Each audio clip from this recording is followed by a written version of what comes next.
and to announce that today we have Oleg Pritula as our guest. He is a renowned doctor, dentist, implantologist, and distinguished physician of Ukraine. But he is a visionary, a person who always sees the growth point. Oleg has been living in Miami, US for 10 years. He saw that the growth point would be there. Next, we met when you were the first to respond to our calls to support Lend-Lease and stood up on January 1st, 2023. I will never forget this, and since then, a great number of volunteers and people of light have joined you in supporting our movement. Well, of course, you were a strong supporter of Trump. Now victory has come, the one. Yes, this is a fight. This is another growth point that has worked again, meaning you believed. In implantology, when in Ukraine, they not only didn't believe in it, but didn't even think to invest in it. And you did, and everything turned out wonderfully for you. Now I have already listed, so to speak, your further prophecies. What I mean is that you always very sensitively feel, see even, I would say, anticipate the growth point. This is what is so valuable in true businessmen. This is foresight. Therefore, I would like to dedicate our today's program to you telling us what growth point you see for Ukraine in the near future, especially in connection with President Trump's victory in the elections. Of course, Maria, I'm very glad to hear and see you. First of all, secondly, congratulations on our victory. We have put in a bit of effort towards this. Well, it ultimately ended up being exactly what we had always envisioned, what we dreamed of. And in principle, one can say that at this moment, it is the point where the earth turns 180 degrees and follows common sense rather than some path of evil or the devil, I don't know. Because the world has really found itself on the brink of a precipice. And so, as a medical professional and doctor, I would say we need to thoroughly and carefully diagnose what has happened to our planet.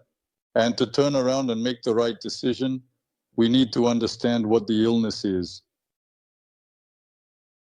I would say that we have a cancerous, malignant tumor of state communism, which is spreading and growing unchecked, causing significant concern and alarm among global leaders and citizens alike on our planet Earth. Moreover, this tumor has spread across the entire planet, and at the level of almost every state, there are metastases. These metastases have undoubtedly become so deeply embedded in these countries that it will now be difficult to deal with this at all. But what does this tumor look like and what does it feed on? It has an artery. This artery is our taxes. That is, it absorbs through our labor. It absorbs the oxygen that people provide to it. On the other hand, through the vein, it throws out various forms of regulation, parties, and distractions, some distractions from the normal lives of people, and then ultimately war.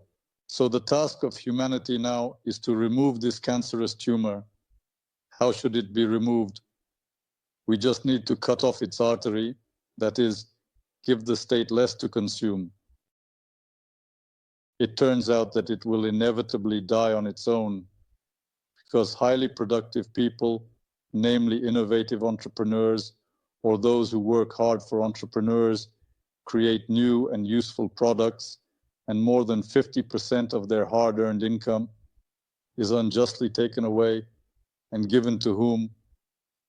To this insatiable money devourer, this malignant tumor.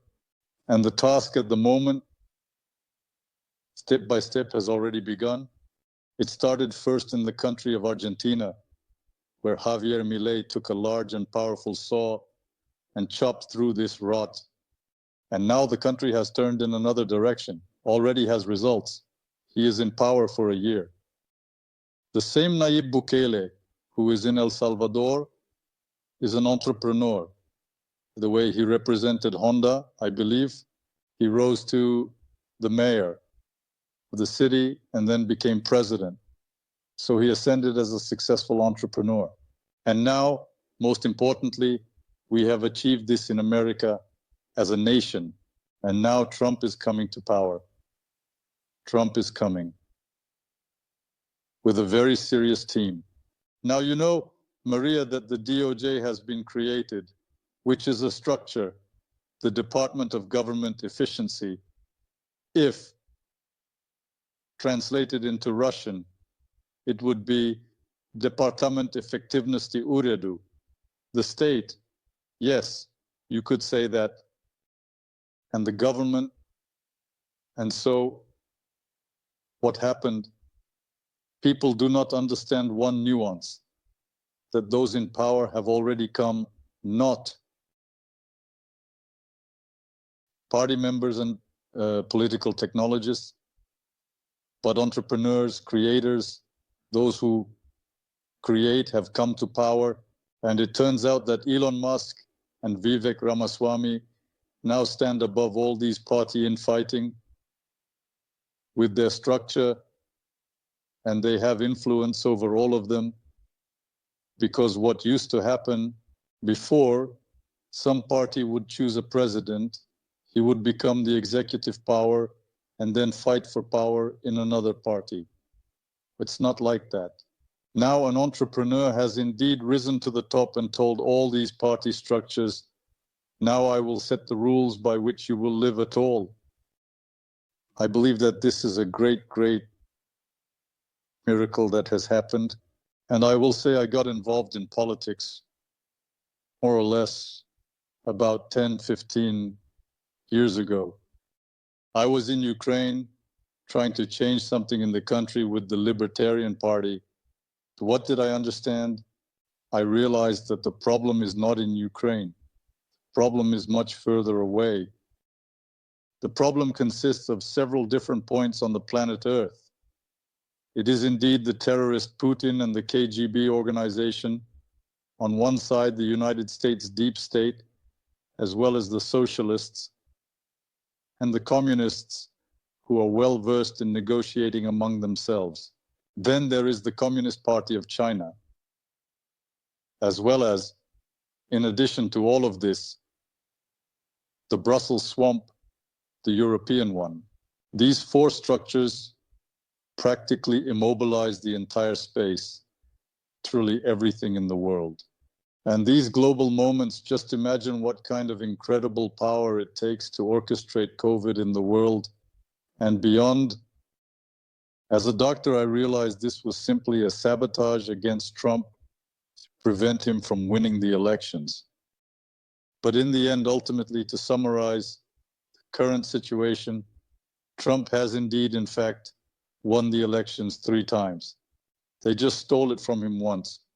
When he left the envelope in the White House, it said, "Biden, you know I won and I will be back." And he did it. This is indeed undoubtedly a very serious turning point in history. And I strongly believe that this movement started by Nayib Bukele, Javier Milei, now America, should disseminate throughout the entire land, killing this communist tumor. With the arrival of the global pandemic, COVID, and the caveman quarantine promoted by the World Health Organization, which Argentina firmly adhered to, there was a strict lockdown implemented by the government in response to the health crisis. This was a confirmation of the ideas of freedom, leading to some very interesting things, because many of my followers were young people. And this is very interesting. Why, let's say, these young people resonate so much with what I was doing. This mainly happens because young people, in general, have significantly less time to be brainwashed by state-controlled education, whether public or private, since the content is usually determined by the state, leading to various unequal and restricted conditions. And you cannot access certain literature because the state tries to block it. For example, no statistician or politician would like you to read Rothbard, because let's say, that's where the source of income lies. And in reality, since they indeed have the power, let's say a monopoly on violence, they use it to prevent access to these ideas. So young people are also rebelling against the status quo in this sense. The status quo in Argentina was, in the reality, socialist. So the natural rebellion of young people should have been towards liberalism. And for some reason they liked what I was doing, and then they started to follow us. And during the pandemic, when these young people were locked up with their parents, and in some cases even with their grandparents, and then this situation began to spread. Everyone started to see videos where I talked about ideas of freedom. We presented books. Attractively created followed the brain by information, and we presented books in a format as if we always thought on a scale, as if we were going to watch a Rolling Stones concert, so you would always want to see it again. And what I certainly see is that events will undoubtedly and likely develop in the future. What the upcoming elections in any country in the world will be held more or less under the prism, under the light of Elon Musk's platform, and significant changes are expected in the near future. And if he notices a libertarian link or some shining seed in this territory, he will definitely, without hesitation, support it. Because he understands that all these parties, all these organized holding structures and so on, it is all just simply a growth or tumor in the body of normal life. Therefore, I sincerely hope that this will happen with Ukraine in the near future. And how it should have looked. The first thing Trump will do is call Putin and say, Vova, stop shooting today. I don't know. Excuses, we won't go into any details. After that, he will indeed call Zelensky and say, dear Volodya, he always calls everyone a companion. You are now announcing that you are going for elections, both presidential and parliamentary. And these elections will be, let's say, next year, November 5th, like in America. I'm just fantasizing. And in this year, thanks to the X platform, thanks to our efforts, thanks to our perseverance, I think we should find such a seed that would catch the attention of Elon Musk and Trump. And if that certainly happens, then I think we indeed have a fantastic chance, and it will be absolutely natural without any party competitions, because it's all just simple. It is so unviable. And this will be natural because if we come to Elon's attention, it doesn't even require money. He will support any healthy link. That's my opinion. What do you say, perhaps, Maria? You know, I am always surprised by the structure and complexities of approaches, so to speak, to elections that voters, as a rule, I am now talking about the tendencies, for example, that I have noticed in Ukraine, rarely read the program. That is, they fall under the charm of the acting person, that is, under the charm, for example, of the head of some party. They do not particularly study the program or debate about it. In general, rarely is there a competition specifically and exclusively about programs, especially and particularly economic ones, because I have not yet encountered, at least as far as I have observed, experienced, and thoroughly examined, a verbal battle or debate regarding economic approaches.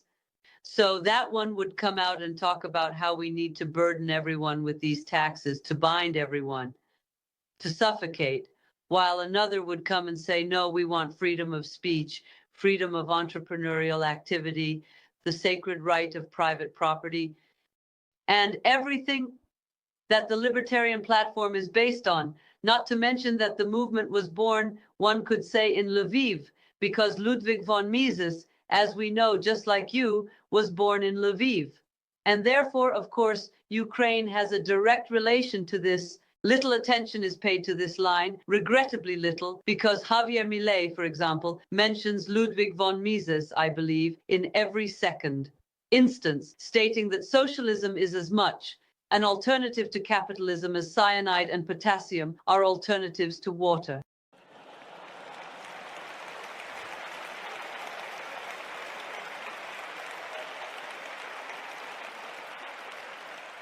And since Mises was a man of incredible vision and understood the complexity of the challenge, he made a phrase from Virgil his motto, a phrase in Latin that says, Sight control day of the pure, and that is means do not succumb to evil, but go boldly against it. Let us not succumb to socialism. Let us oppose it with even greater wisdom.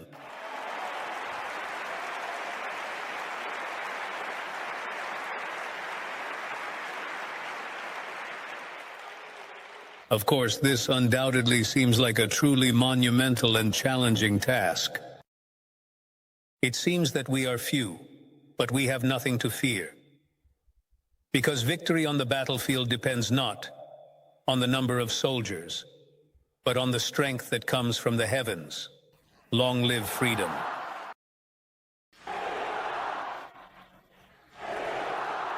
And here it is. Therefore, it is important to note that among politicians who would strategically plan their future in politics, perhaps only your good acquaintance Denis Elisevich, he recalls, and by the way, like Prometheus, I would even say, tells the audience first about Javier Milei when he is just starting his political journey. Same goes for Bukele. He certainly supported Trump. Well, he definitely has an ideological platform, in my opinion. To what extent are people ready to perceive the platform, the values themselves, not the personality that even voices them? Because there is a certain inclination towards Vajdism, you know, rather than studying the program. Look, Maria, you see, I am really more optimistic here. Because indeed, for example, in Argentina, Javier Milei jumped from some socialist swamp straight into the libertarian side. This should happen with many countries, and it has already happened. That is, it seems, yes, for now, people need to be convinced and so on. But it seems to me that it can be easily explained to people everything that leads to hell. You have already lived there. Soviet Union amnesty will be offered for your benefit. Soviet Union amnesty, I thought you guys were joking. Yes, that's what we wanted you to think. Ha ha ha ha.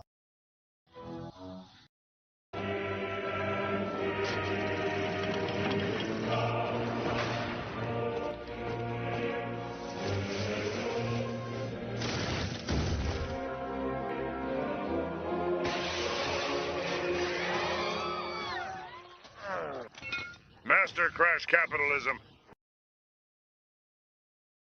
You must see some new individual or person who offers you freedom. And freedom will ultimately provide the opportunity to never attack. Vladimir Putin at all, because if imagine Elon Musk builds some factory on the territory of Ukraine, it is better than nuclear weapons. No one will ever shoot there. That's why, especially now, Neuralink is indeed developing these robots to leave Neuralink, and this will help our soldiers go through rehabilitation. So if he, for example, establishes such an enterprise there, it is not just city forming, it is significantly country forming. For instance, you know, it turns out that it seems Elon actually agrees to support, but show me, where am I? Where are these people? Well, we will try to talk about this all the time. I think that since Elon has a very direct connection, you practically communicate with him directly. He wrote and you replied to him. Of course, it's not easy to get into his field of vision.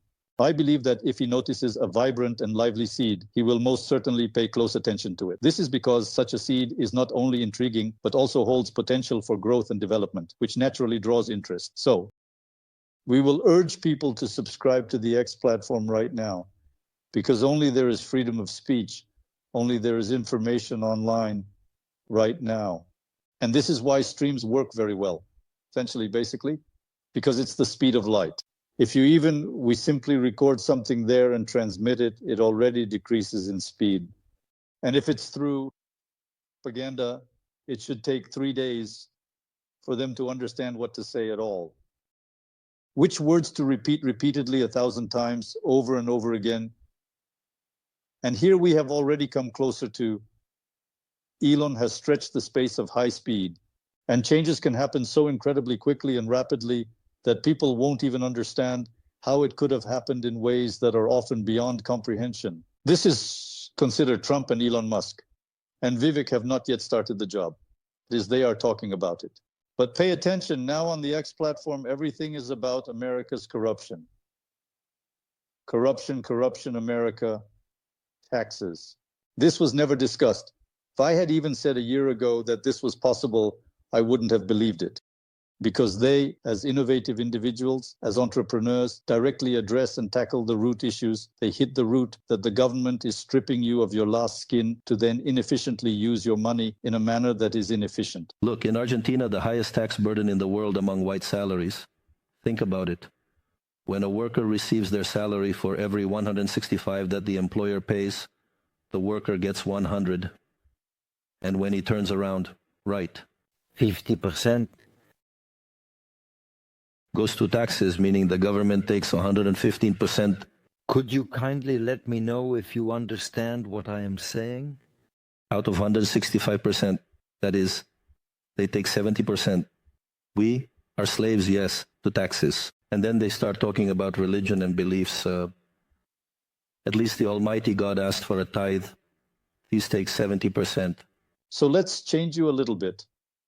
I think that for a person, imagine you are currently paying 50-60% in taxes, but in the future, it will be 10%.